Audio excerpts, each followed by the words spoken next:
Well, that's a great point. You may get $1 million settlement, but there's going to be some significant deductions that come from there. And that's another thing about some of the ads that tout, my lawyer got me X amount.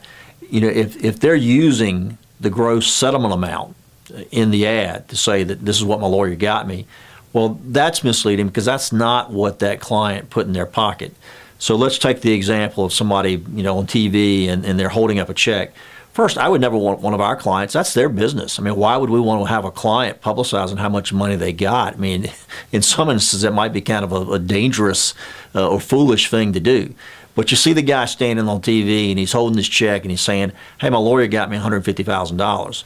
Well, here's the things that had to come out of that. His medical bills, which to get that sort of recovery, I'm going to submit to you, must have been pretty significant. So maybe they were $35,000 or $40,000.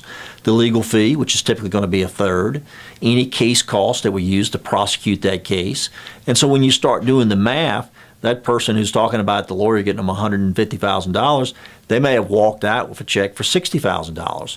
But that's not the impression that you would get from watching that ad. So again, to each his own. I'll let the bar take care of monitoring what lawyers do and what crosses the line and what doesn't cross the line. We are a marketing firm. We've always had an active marketing program because we've felt like, why should we sit back if we know we're doing good work on behalf of people? Why should we sit back and not try to get our message out as well? We'll say that there are certain things that we're going to shy away from. And if it's something, if I look at a message that we have for the general public, and if I look at it and I'm concerned that perhaps it's going to be misleading, then that's not something I'm going to feel comfortable putting on the air.